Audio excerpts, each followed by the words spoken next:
At the end of last lab, we saw how we modified the MusicPlayer application in order to be able to display a list of songs, and at the same time we were able to update the play and pause button to reflect the current state in which the application is running. So for example, when the song is playing, then the play pause button should indicate pause so that the user knows that they can click on the button to pause the song. Similarly, when the music player is currently in the paused state, then the play pause button should indicate play to inform the user that they can click on the button in order to start playing the song. Now, all this worked very well in the previous exercise, but let me show you a little bit of a problem that we experience with that particular version of the music player. So let me go ahead and get the music player up and running on the emulator to your right side, and then we see that the music player is now up and running. So when I click on the play button, the music starts playing in the background, and this song is about 3 minutes long. So if we now, when the song completes playing, then the music player will automatically go into a paused state. But unfortunately, the way we have implemented the music activity application, the updating of the button to reflect the play or the pause state is done inside the on-click view at this moment. So when the music player in the background changes its state in the paused state because the song is completed playing, then there is no way for us to update the user interface in order to reflect the fact that the song has completed playing. Let me illustrate this point. This song, of course, since it will take a long time, I'll just forward the song until the point that the song is almost about to complete, and then we'll observe what happens to the screen when the song finishes playing. So let me increase the sound so that you can clearly see when the song completes execution. So when the song completes its playing, the music player has moved into a start state, basically meaning that it has completed playing the song. But notice that the play pause button is still in the paused state. So when I click on the button at this moment, you would notice that at the bottom it indicates that the player is in the wrong playing state. This is unfortunate because of the way the music player and the music activity is implemented.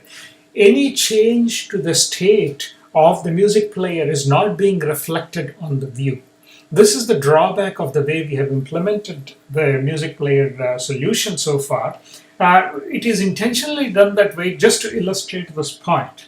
Now, whenever you implement any application of this nature, then as we have discussed in the class, the Model View Controller Framework provides a very nice pattern, software design pattern that allows us to implement such applications which require user interactivity and at the same time being able to support any changes to the state of the model, which will be reflected back to the user interface at the right time. Now, the way the music player has been implemented and the music activity has been implemented, this disconnect between the state of the music player and the inability to update the music activity to reflect the current state of the music player is left open. So what we will do is we will adopt the support that is already available in Java in the form of the observable class and the observer interface that allows us to implement the Model View Controller Framework. We have discussed this already in the class, in detail. So let me go ahead and then show you how we will modify the music application in order to implement the solution in the form of a MVC framework. Now, I have already updated the MusicPlayer source code in this application to be implemented in the form of an observable class. So let me briefly illustrate to you how I implement that in the MusicPlayer application using the Java Observable class. Now, the details of exactly how the MusicPlayer is implemented is left for a later exercise. But let me just highlight to you how the MusicPlayer application is actually, MusicPlayer class is actually implemented in the code. So when you look at the MusicPlayer code, you notice that the public class MusicPlayer is extending the observable class that is part of the Java support for the observable class and the observer template. So we converted the MusicPlayer to be implemented as an observable class. Furthermore, inside the MusicPlayer itself, we have implemented the MusicPlayer to be in one of several states. Now, in this particular list, I am using a Java public enum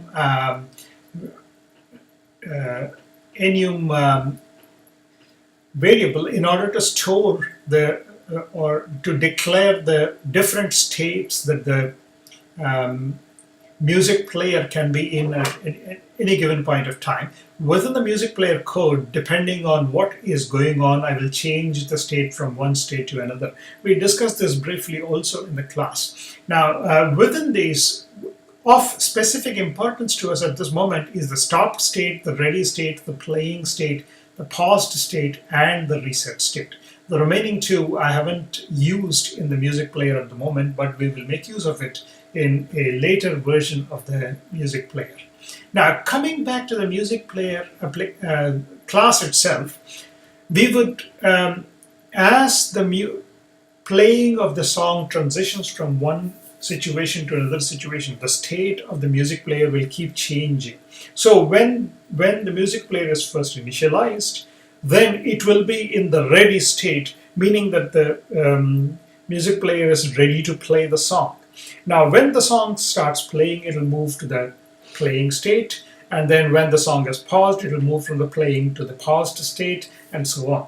When the song that is playing in the background completes automatically, then the MusicPlayer class will automatically transition back to the start state. Now, this information is reflected inside the MusicPlayer using a method called setState, which contains a specific call to this method called as notify observers. So whenever the state of the MusicPlayer changes, all the observers that are observing this observable class will be notified of the change of the state. Okay. Now, getting back to our MusicActivity class, we can then make the MusicActivity class into an observer of the MusicPlayer class. So when you implement it as an observer, then within the code of the MusicActivity, you can then observe any change of state of the MusicPlayer and correspondingly be able to take action whenever the state of the MusicPlayer is changed behind the scenes.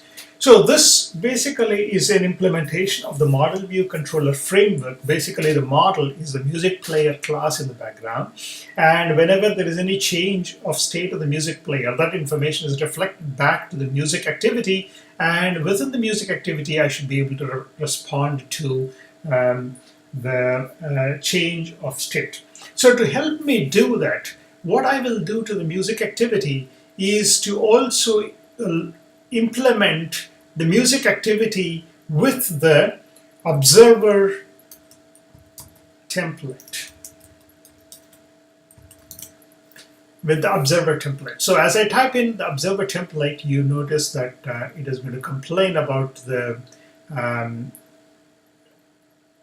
need to import a library. So let me go ahead and import the observer library, which is a Java util library. And furthermore, I'm going to then, once the observer is implemented, then I have to add some unimplemented methods to the code. So let me go ahead and add the unimplemented methods. Now, this basically will result in a stub code being inserted at the bottom, and the single unimplemented method that is associated with the observer class is the update method. So whenever the music player class changes state, this state change is notified to all the observers through the notify observers method call inside the music player. And this basically will result in a call to this update method in the music activity. Now, furthermore, in addition, I need to make my music activity to be added as an observer so that it can observe any changes to the state of the music player. Now, in here, I have modified the music player a little bit, so I have changed the code a little bit here to reflect the new implementation of the music player. Now, basically, the music player is implemented as Java singleton class. For the moment, let's not worry about what a singleton class is and so on. But essentially, all it means is that there will be only one instance of the music player class ever within this application. Now, in order to get a reference to that instance, I have added in a method called getMusicPlayer within the music player class, which will return a reference to the music player class. So basically, I get a reference to the music player class here, and then set the context for the music player class. Notice that if you need to do anything within the music player class, it needs a context, and the context is set to be equivalent to the activity context in here. In addition, I am going to add myself as an observer for the music player.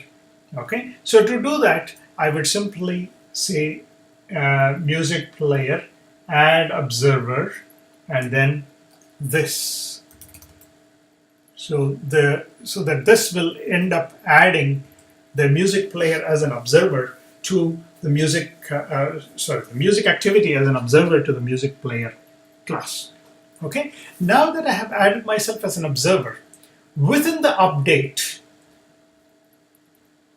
what happens is that the second argument, the first is the observable, which I don't really need in here. The second argument coming in will indicate the current state of the music player. So essentially, inside this code, what I am going to do is to use a switch statement in order to detect which state the music player has currently landed into. So in here, I will go in and add a switch statement, and then PlayerState arg1. Basically meaning that the player state is being the second argument coming in should be of the form of the enum that I have declared, which is the player state. Now this is going to complain again, saying that player state is unknown to it, so you need to import that. And since it already knows that player state is part of the audio player, so let me go ahead and import that player state in here. Now, in addition, within the switch statement, now I can define all the different cases for all the states into which the music player can land itself. So I have case ready.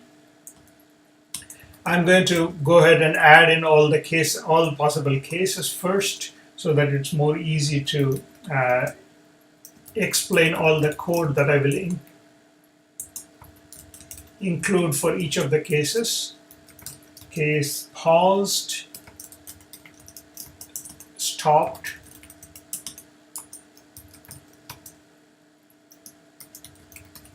playing,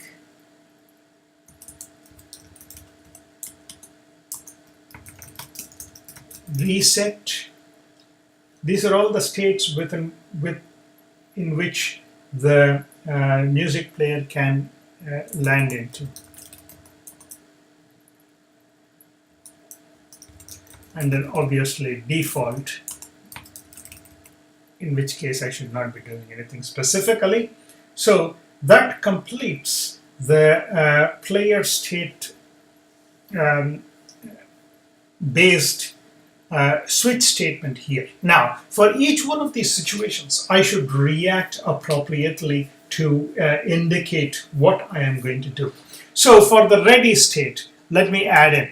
Now, in order to make it easy for me to observe what is going on in the music player, I will always add in a log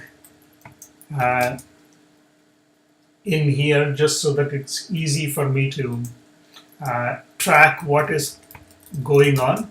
I would say activity player state change to ready. Okay, so that way I will know whenever I move into that particular state. Now, in addition to that, I should also update the player button at this point to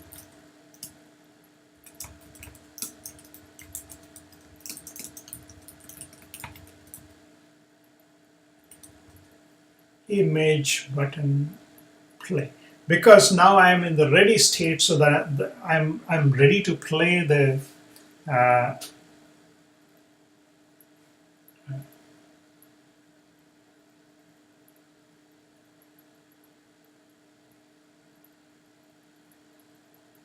so this should be player button with a capital B. Remember that we are using camel case in all this code. So essentially what this code is indicating to me is that when the player state changes to ready, it will result in a call to this update method inside this music activity, and at that point the player button has to be changed to the play state. Now, notice that this is a much better way of handling change to the user interface of my application. So, any change in the state of the music player will be reflected back into the update method here, and that is where I should be changing the state of the variable. Now, I should be doing exactly the same thing when I enter the paused state, so I'm just going to copy this code and then paste it into the paused switch statement also. Now, since this is paused state, I'm going to implement it as the paused. For the stopped state also,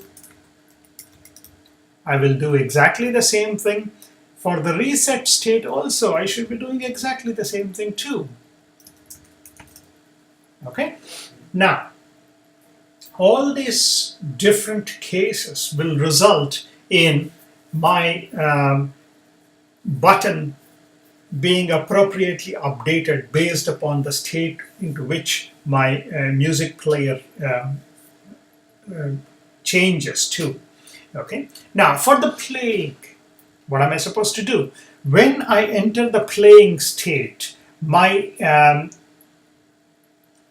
image button should be changed to pause. So instead of image button play, that should be set to pause. Okay? Now, this particular update function will automatically handle all the changes to the state of the music player. Now, in addition, what I have done inside the music player is earlier I had this variable PlayPause, which was tracking the current state of the play and pause button. Theoretically, I don't really need to be doing that here, but there was no other way for me to implement this code earlier, so I had to resort to that. Now, this change of state of the button to pause or play now is being reflected inside this update variable. So right here, I don't really need to worry about it. And furthermore, what I have done is in the MusicPlayer class, I have implemented a new method called as PlayPause method. Now, when I call this method, depending on the current state of the music player, it'll either result in if it is in the playing state, for example, it'll result in the song being paused. If it is in the paused or the ready state, then clicking on the button will result in the song beginning to play and so on. So this one single method that I have included in the MusicPlayer class now will completely take care of all these different cases, and so that I don't have to explicitly track all these cases within my on-click method at all. So I will simply replace this whole code by PlayPause. Okay, with that change, now all that the onClick method cares is about the fact that the PlayPause button was clicked, and when that button is clicked, it will simply result in a call to the PlayPause method of the music player. So this basically is the separation of the view and the controller and the model that we have been advocating using the MVC framework. So within the music activity, I am no longer going to track the actual state of the music player itself using the PlayPause button. Instead, I simply let that be tracked directly within the music player. So making that minor change, and furthermore, since I don't need that PlayPause button anymore, I can get rid of the PlayPause button completely in this particular case. Furthermore, going back to this onActivity result again, even here, I don't really need to be tracking all this information, because whenever the player is reset, the button will be automatically changed to the play button. So I can get rid of that code also inside the onActivity result method that we had earlier inserted. Okay. And furthermore, I no longer need the PlayPause Boolean variable, so I will get rid of that Boolean variable also in my code. Okay, so with that change, let's now observe how the music player behaves, having used the MVC framework to update the music player. So let me go ahead and launch the music player, and notice that the behavior of the music player remains pretty much the same as before in terms of the way it handles all the buttons and so on. So now the music player is currently in the start state as indicated in the log output here. So let me go ahead and click the pause button, play button, and then the music starts playing. And this also means that the music player enters the resume state. And as the music is playing, let me just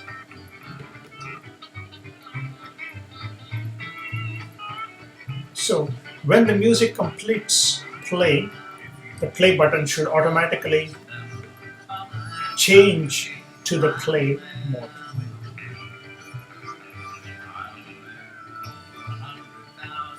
So let's just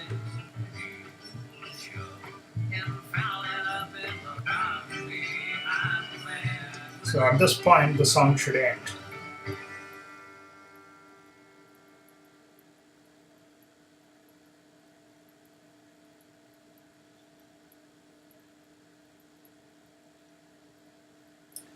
Notice that upon completion of the song play, the button has automatically changed from paused to play state. This is because when the song completes play, then within the music player will automatically change to the start state, and this basically will come back and impact me within this update method. And when the player enters the ready state, then the button is changed back to the play button. So that's essentially how the music player is now updated to use the model view controller framework to complete the solution to the problem that we have seen earlier.